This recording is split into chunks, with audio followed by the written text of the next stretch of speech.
Assalamu alaikum and a very warm welcome to all the viewers of PTV World News all around the globe. I'm Hassan Haqqani. Joining Hassan Haqqani with the news of this hour, I am Ali Ahmed. Let's have a look over the headlines.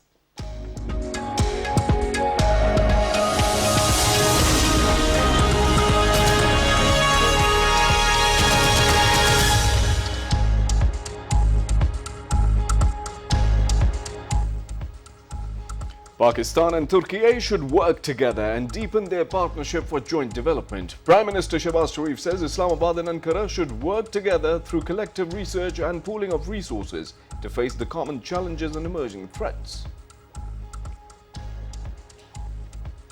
Finance Minister Ishaq Dar and former President Asif Ali Zardari discussed issues pertaining to the national economy.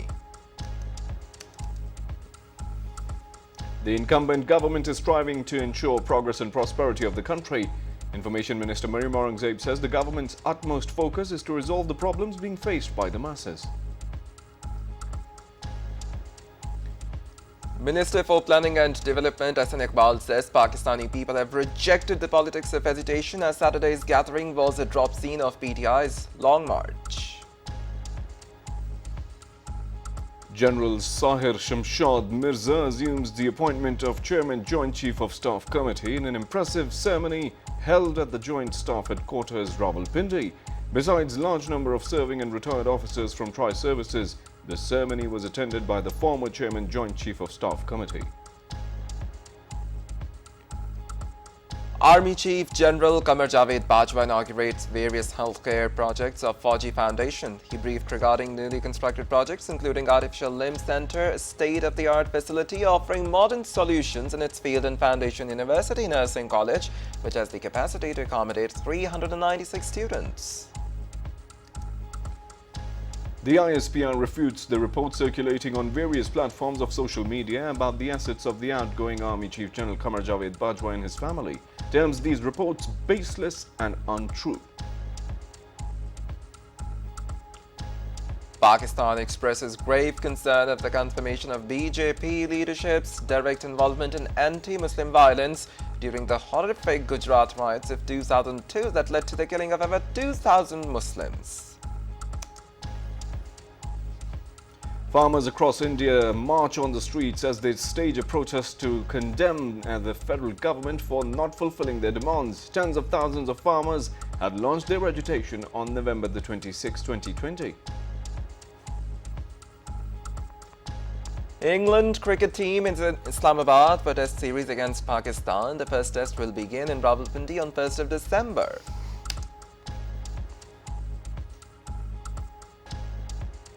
Morocco defeat Belgium 2-0 while Costa Rica stunned Japan 1-0 in the FIFA World Cup in Qatar.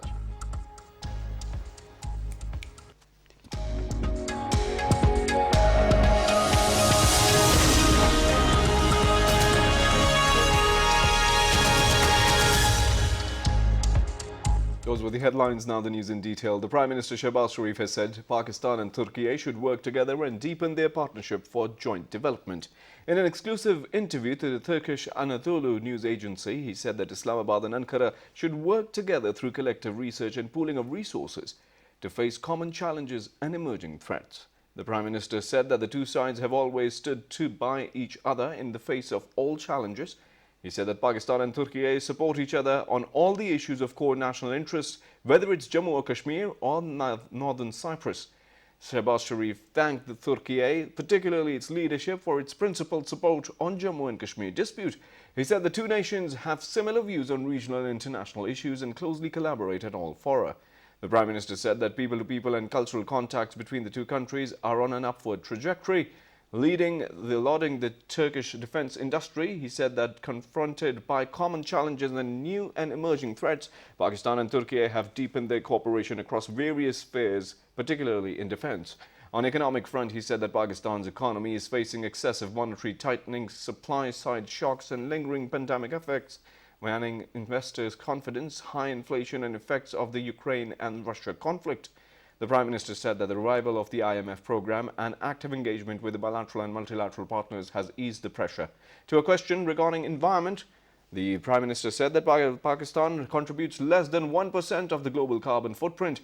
It is facing the brunt of natural calamities in form of heat waves, glacial outbursts, droughts, torrential rains and unprecedented monsoons. The Prime Minister said that there is an urgent need for the industrialization and industrialized countries to meet for their climate finance commitments with a balanced focus on adaptation and mitigation. Finance Minister Ishaq Dar visited former President Asif Ali Zardari at his residence. The Finance Minister inquires after the health of Asif Ali Zardari. Also, issues pertaining to the national economy were discussed in the meeting. The Minister for Information and Broadcasting, Mariam Aurangzeb, has said the government's utmost focus is to resolve the problems being faced by the masses. In a statement, the Information Minister said that incumbent government is striving to ensure progress and prosperity of the country. She said government is working to correct the destruction caused during the 4-year rule of Pakistan Tehreek-e-Insaf. Mariam Aurangzeb said that the PTI chairman Imran Khan has become irrelevant in politics. She said that price hike, destruction on economy and foreign affairs front and record loans on foreign loans are the legacy of PTI's government. Information Minister said that no face saving can serve the purpose of PTI as its real face has been exposed to the people of the country. Minister for Planning and Development Ahsan Iqbal has said Pakistani people have rejected the politics of agitation as Saturday's gathering was a drop scene of PTI's Long March. Talking to media persons in Narowal, the Planning Minister said Imran Khan should have focused over the rehabilitation of flood victims. He said PTI government took historic loans in the last 4 years and present coalition government is trying to fix the damage done by Imran Khan. Ahsan Iqbal said PMLN government had left GDP growth rate at 6% in 2018. He said coalition government restored the IMF program and saved the country from default as Imran Khan tried to sabotage the IMF deal. Ahsan Iqbal further said that PTI chairman is afraid of the popularity of Pakistan Muslim League Nawaz. The planning minister said he is confident that Imran Khan will take another U-turn on the issue of resignations. He said the next general elections will be held on time. Ahsan Iqbal said fabricated case had filed against him on the orders of Imran Khan. The planning minister said that PTI chief used the NAB for political victimization. The Foreign Minister Bilawal Bhutto Zardari has said Rawalpindi public meeting of Pakistan Tehreek-e-Insaf chairman Imran Khan was face-saving flop show and anticlimactic. In a tweet, he said that Imran Khan's announcement of the party's resigning from all assemblies is a resignation drama in frustration. He said the PTI was unable to pull revolution crowns and failed to undermining appointments of the new chiefs. The Foreign Minister questioned that how long will Khyber Pakhtunkhwa and Punjab be used as a political props? Now, Pakistan Democratic Movement Chief Maulana Fazlur Rahman has lashed out at PTI Chief Imran Khan and termed him as the biggest conspiracy against Pakistan. Addressing the public gathering in Khalistan, the PDM chief questioned Imran Khan about cutting his long march short in Rawalpindi and not marching towards Islamabad. Fazlur Rahman said a fake government was imposed in the country in 2018 through rigging, paving the way for political vandalism. The PDM chief said this is the biggest gathering in the history of Khalistan as leaders from all tribes of the Khalistan are present here. He slammed Imran Khan for his long march, saying that the PTI chief claimed to have gathered 1 million people, but they only had 10,000. General Sahir Shamshad Mirza has assumed the appointment of the Chairman Joint Chief of Staff Committee in an impressive ceremony held at the Joint Staff Headquarters in Rawalpindi. Besides large number of serving and retired officers from the tri-services, the ceremony was attended by the former Chairman Joint Chief of Staff Committee. A smartly turned out contingent and Joint Services Guard presented a salute as Chairman Joint Chief of Staff Committee arrived at the venue. General Sahir Shamshad Mirza reviewed the Guard of Honour and the march past. Moreover, Army Chief General Qamar Javed Bajwa also visited and inaugurated various healthcare projects of Fauji Foundation. The Army Chief was briefed regarding the newly constructed projects, including the Artificial Limb Center, a state-of-the-art facility offering modern solutions in its field, and Foundation University Nursing College, which has the capacity to accommodate 396 students. He also visited the newly constructed New East Ridge Hospital, which is a private patient care facility having 40 clinics and 146 beds functioning under the umbrella of Fauji Foundation. Over 1.5 million patients are treated every year at Fauji Foundation medical facilities across Pakistan. The Army Chief expressed his satisfaction with the Fauji Foundation's role and contribution, as it is playing a vital role in providing both welfare in the terms of job opportunities and free healthcare facilities to veterans, their families, and also caters for a large number of civilian private patients across the country. The ISPR has refuted reports circulating on various platforms of social media about the assets of the outgoing Army Chief General Qamar Javed Bajwa and his family. In a statement, the ISPR said misleading data regarding the assets of the Army Chief General Qamar Javed Bajwa and his family was shared and spread on social media.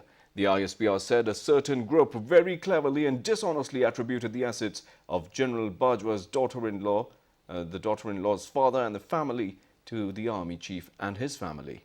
The Armed Forces Public Relations Department said that the data in the story was totally untrue and based on blatant lies and malice. It said that all assets of the Army Chief, Current General Qamar Javed Bajwa, and his wife and his family are duly declared in FBR, as all of them regularly file tax returns.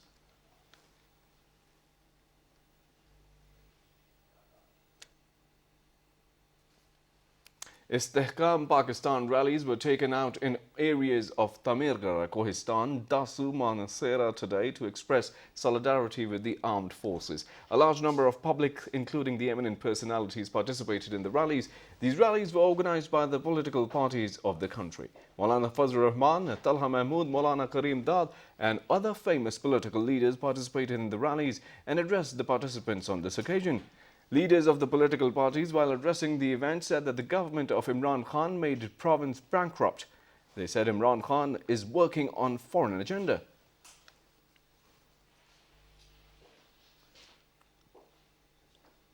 A rally was taken out in Chaman, Balochistan to express solidarity with the armed forces. A large number of citizens belonging to different walks of life participated in the rallies and chanted slogans in favor of Pakistan Army. The participants said that Pakistan Army should not be dragged into politics, and those who speak against armed forces are enemies of the country. People will boycott the political parties who speak against army. They expressed their full confidence in Pakistan Army and reiterated their commitment that Pakistan Army and the people are connected with each other and any kind of conspiracy will be countered together.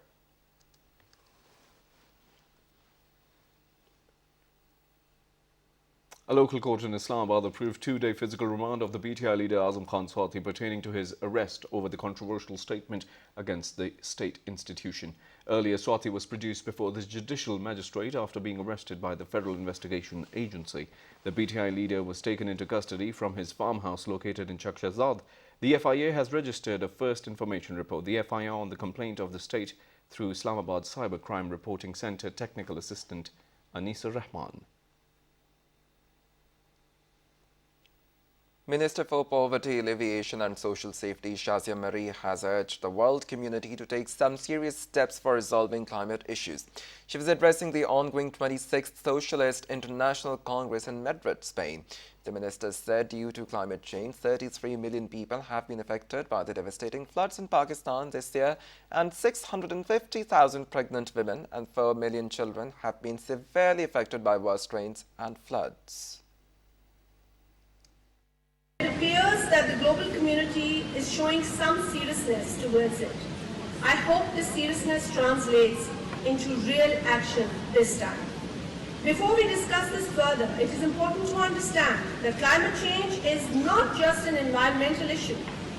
Taking the example of recent floods in Pakistan, climate change is a threat to health, livelihoods, agriculture, peace and security, and the overall economy of the world. It is a threat beyond the imaginations of a common man. But the truth is that the future of our planet, in all aspects, is dependent on this. She said that the climate change poses the biggest threat to the planet and humans, and the recent rains and floods in Pakistan are the latest example of the ravages of climate change. The federal minister expressed hope that some measures will be taken seriously by the international community in the context of climate change to avoid its destruction in the future. The Finance Minister Ishaq Dar, while quoting a statement issued by the State Bank of Pakistan, denounced the news alleging the delay of payments of Google. In a tweet, Ishaq Dar said that the State Bank has already refuted the news, terming it baseless. Earlier, the State Bank termed the news circulating in section of media about the payments to Google are baseless and misleading. The statement clarified that in order to facilitate the domestic entities, the State Bank specified certain information technology-related services which such entities can acquire from abroad for their own use and make foreign exchange payments up to $100,000 per invoice. Minister for Information and Broadcasting Mariam Aurangzeb has said that youth development program had been started during the previous regime of Pakistan Muslim League Nawaz, which provided zero tax incentives to the young generation. Delivering her speech at the launching ceremony of the Economic Affairs magazine in Islamabad, the minister said that in its previous tenure, the PMLN government created employment opportunities for the youth through this program. The minister further said that in the program, projects such as equipping the youth with technology were included. Besides, facilities were also provided to the youth and small businesses, Mariam Aurangzeb stated. She said that the Economic Affairs magazine was being launched in connection with Pakistan's 75th anniversary celebrations, and it covered 75 years of Pakistan's economic achievements.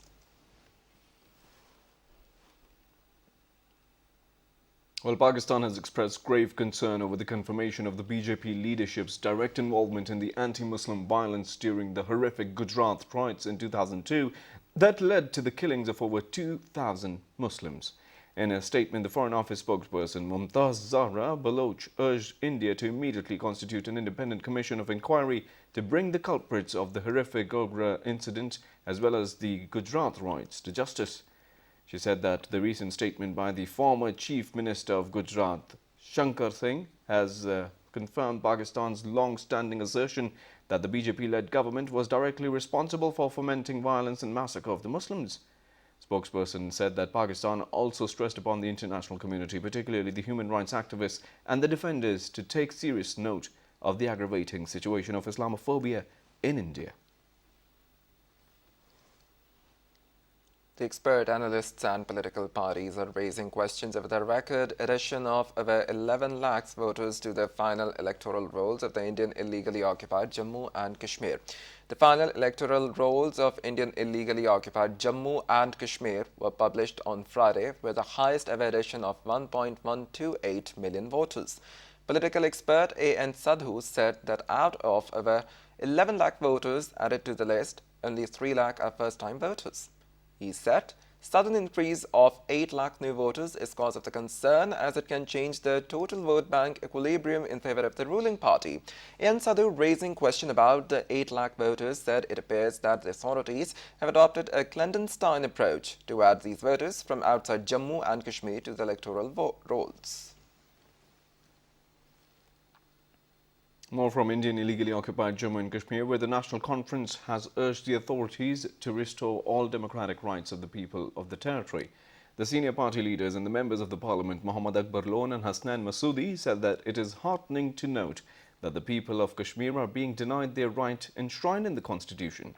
They said that the Bharatiya Janata Party-led Indian government has disrespected the constitution while dealing with the Jammu and Kashmir. Now, more in this regard, the All Parties Hurriyat Conference has said that Pakistan is benefactor and only hope of oppressed people of occupied Jammu and Kashmir who have been facing worst Indian state terrorism for the last over 7 decades. In a statement, senior All Parties Hurriyat Conference leader Ghulam Ahmad Gulzar felicitated the newly appointed Army Chief General Asim Munir and Chairman Joint Chiefs of the Staff Committee General Sahir Shamshad Mirza. He expressed the hope that new military leadership will not only enhance the defense capabilities of Pakistan, but also play a vital role in resolving the Kashmir dispute in accordance with the Kashmiris' aspirations and relevant United Nations resolutions. Ghulam Ahmad Gulzar said that Kashmiris are fully aware that Pakistan is facing numerous challenges, including Hindutva-sponsored terrorism, and expressed the confidence that new military leadership will counter all difficulties and threats successfully. Meanwhile, APHC AJK chapter leader Mohammad Sultan Butt also felicitated newly appointed military leadership of Pakistan and expressed the hope that Pakistan's defense will become impregnable under their command. He said India is the worst enemy of the peace in the region and its expansionist designs are a threat to millions of people. A sad news as 6 women died and 8 others injured in a road accident in the district Neelam Valley of Azad Jammu and Kashmir. According to police, a vehicle carrying women voters skidded off the road and plunged into a deep ravine and cherry moor while negotiating a sharp turn. The injured included the driver that was referred to the CMH Muzaffarabad. Moreover,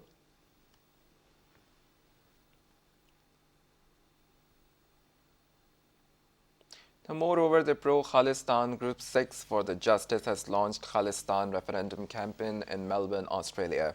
6 living in Australia have been asked to vote on 29th of January next year for the Haryana Banega Khalistan cause.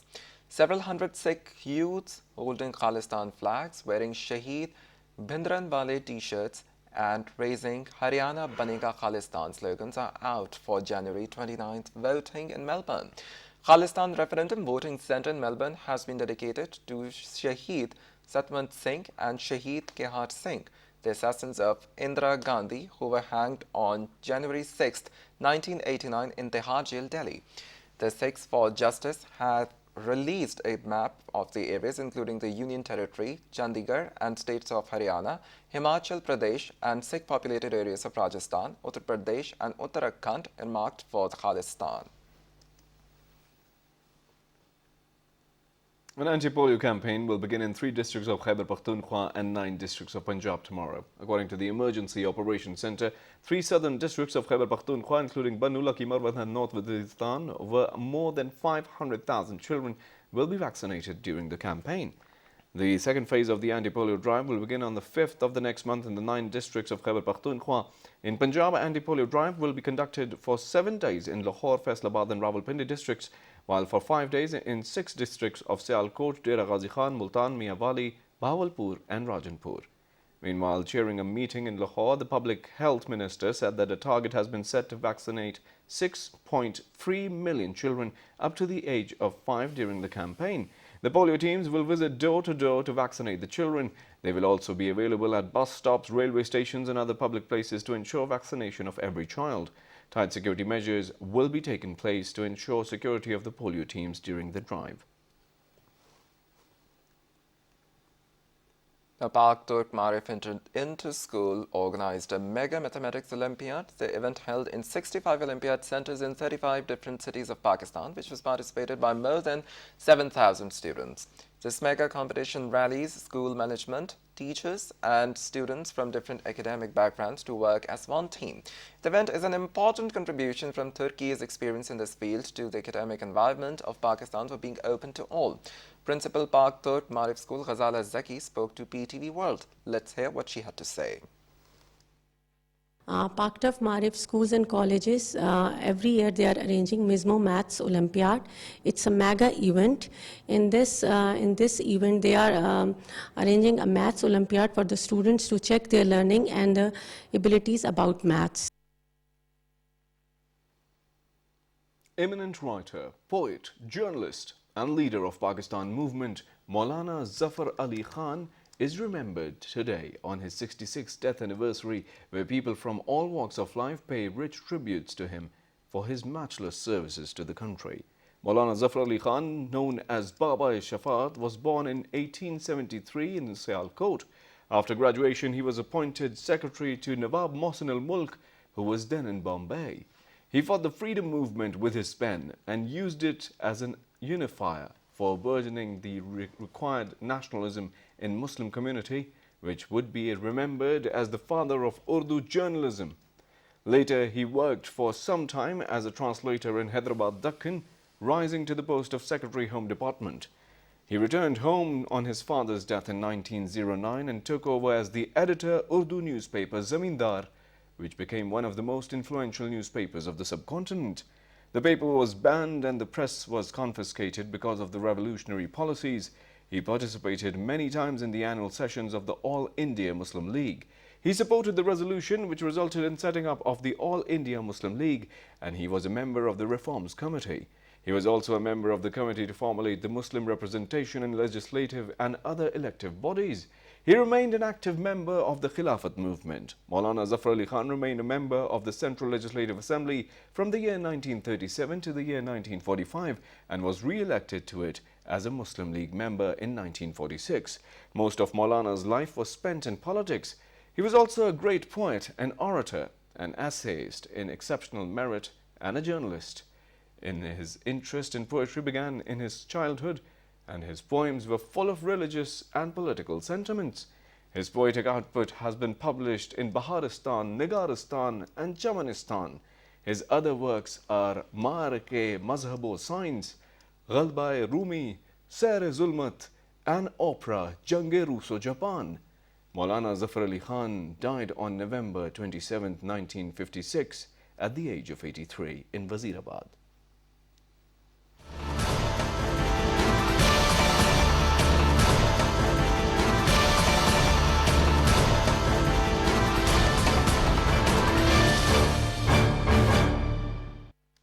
On to the international front now, starting off with India, where farmers across India marched on the streets as they staged protests to condemn the federal government for not fulfilling their demands. Tens of thousands of farmers had launched their agitation on 26th of November 2020 against the federal government.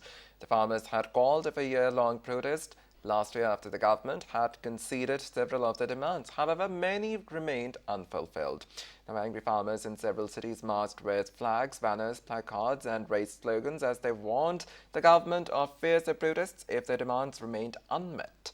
The farmers are demanding that the government guarantee a minimum support price for all produce and clear all farmer debts, among other things.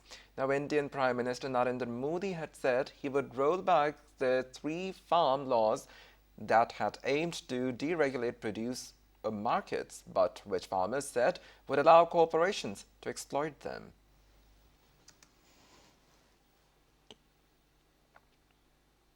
Protests in China against the government's strict COVID measures have intensified, with the people publicly venting their anger at the Communist Party leaders. Thousands of protesters took to the streets of Shanghai against the curbs in COVID. The police arrested several protesters demonstrating against the COVID measures, while the students have also demonstrated at universities in Beijing and Nanjing. The latest unrest follows a protest in the remote northwest city of Urumqi, where the lockdown rules were blamed after 10 people died in the tower block fire. In the protest in Shanghai, China's biggest city and the global financial hub in the east of the country, the people were heard opening and shouting slogans such as Xi Jinping step down and Communist Party step down. Some held blank white banners, while others lit candles and laid flowers for the victims of Urumqi. Staying on China, where Chinese authorities said they would ease a month-long COVID lockdown in the country's far western region in Xinjiang in stages following protests over a deadly fire at an apartment building in the regional capital of Urumqi. At least 10 people were killed and 9 injured when the fire broke out on Thursday. Now, according to the local fire department, and public anger over the tragedy has grown with the emergence of video footage that appears to show lockdown measures delaying firefighters from accessing the scene and reaching the victims.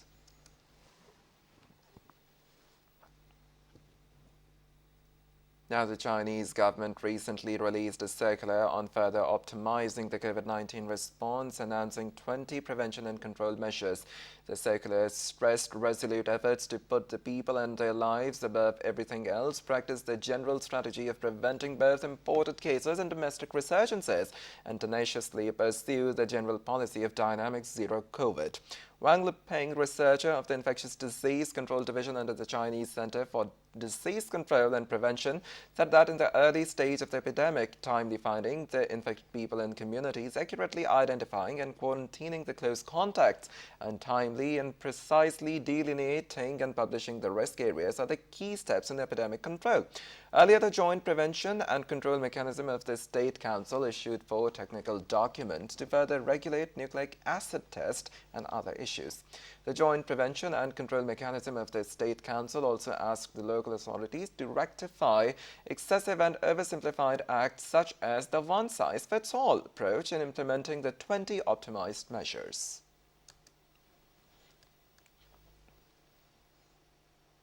The United States has registered over 98.56 million confirmed COVID-19 cases nationwide, with the death toll approaching 1.08 million as of Saturday. According to the Center of Systems Science and Engineering at the Johns Hopkins University, health experts have warned of a large uptake in the COVID-19 cases in the country following the Thanksgiving holiday, a time when the people gather in big social groups. It was after the same period last year that the United States saw its biggest wave of confirmed cases. Hospitals are already preparing themselves for a surge in the number of hospital admissions. Experts added that it is a dangerous way of thinking among many Americans across the country that the COVID-19 is a thing of the past. According to the White House COVID-19 response coordinator Ashish Jai, in fact, the pandemic is far from over, as 300 to 400 Americans are dying from virus every day. That's what he said. The country is now seeing lower levels of COVID-19 compared to the last winter. However, there has been a lot less people getting tested compared to the same time last year, so the weekly average could actually be a lot higher. The Coast Guard rescued a cruise ship passenger who had been missing for 15 hours from the Gulf of Mexico.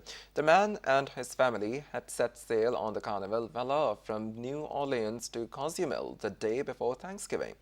The 28-year-old man was reported missing by his sister the next morning. A search was launched by air and sea, and nearby ships were also alerted.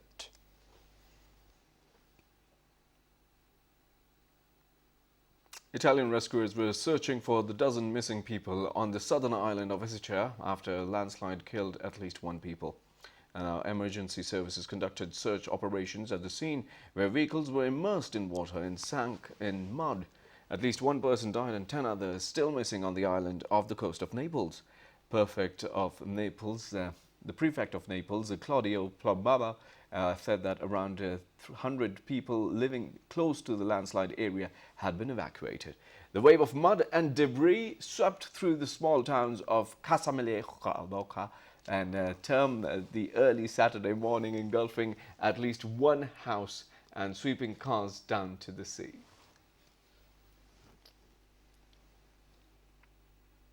Now, Chile's Valeric volcano has increased its activity as it has recently been spewing gas, and lava has come to the surface. The drone footage captured by local showed the smoldering giant spewing gas from its snow-covered peak and a small pool of lava in its inside.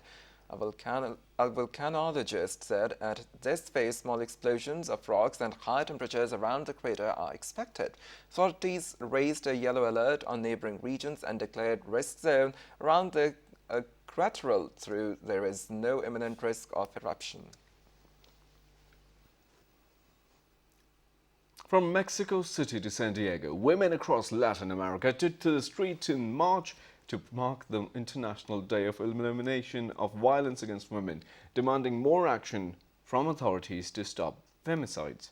The La Paz, Bolivia protesters scuffled with the police to demand an end to the impunity in gender-based violence. According to the government reports, in October, 80 women in Mexico were killed due to their gender. About 30% of the Latin American women have been victims of violence by their partners. Now, dozens of Chinese, Australians and international students held a candlelit vigil in Sydney for the victims of the deadly Urumqi fire. The fire in a high-rise building in the capital of the Xinjiang region, China, killed at least 10 people on Thursday. Protesters lit candles and held blank sheets of paper as a symbol against censorship in China. China is battling a surge in infections that has prompted lockdowns and other restrictions in cities across the country as Beijing adheres to a zero-COVID policy.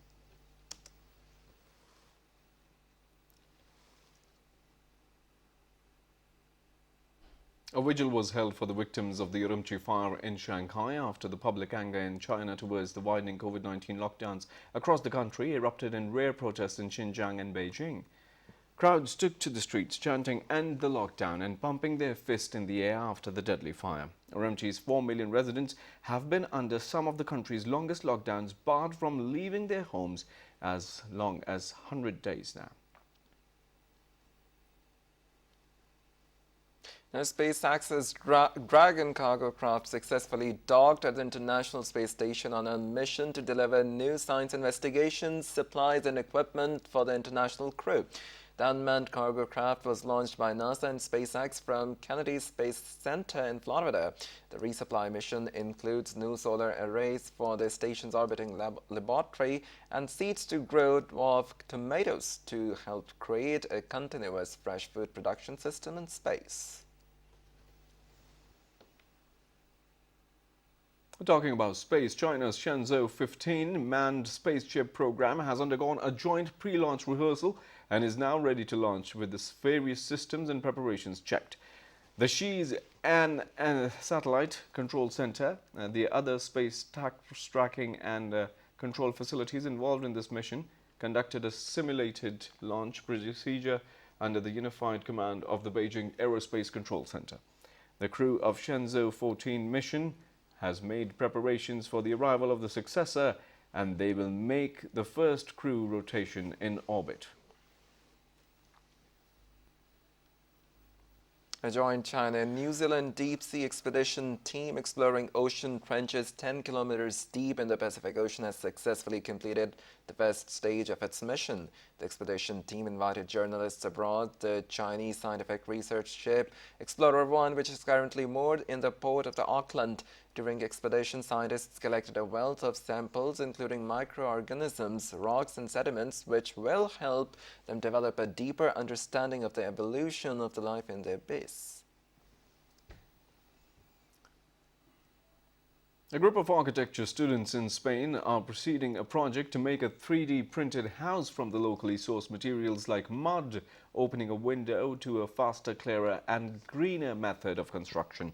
On the hills of California, a team of students from the Institute of Advanced Architectural of California are hoping their vision of sustainable architecture can make a genuine impact in their field. Their first completed work is Tova, a zero-waste 3D printed building made from mud. The creators have big hopes for their latest innovation. It takes just a few weeks to build a simple structure, and costs that are quick around could provide an ideal solution for displaced people or for those in need of temporary housing.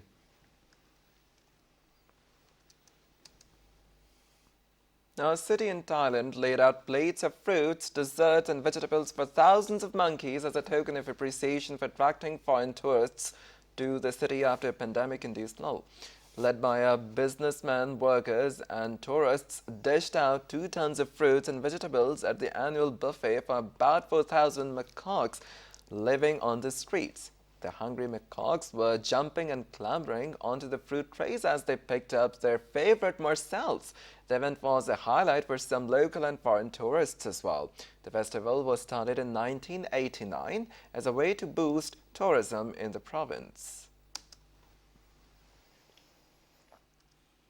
With his purple vest, hanging lantern and big shades, cosplay enthusiast Frankie has traveled from Malaysia just to be one of the thousands attending the anime festival Asia in Singapore.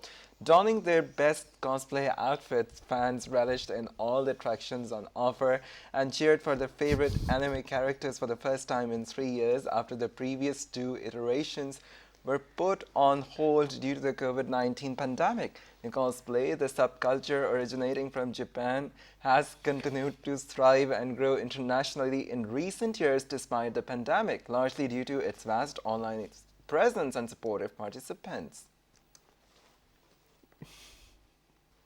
Well, that's it for the moment from our side. Myself, Ali Ahmed, my co-anchor Hasan Akani, along with the entire newsroom team of PTV World Islamabad Studios. For more details and live streaming, do log on to our website, world.ptv.com.pk.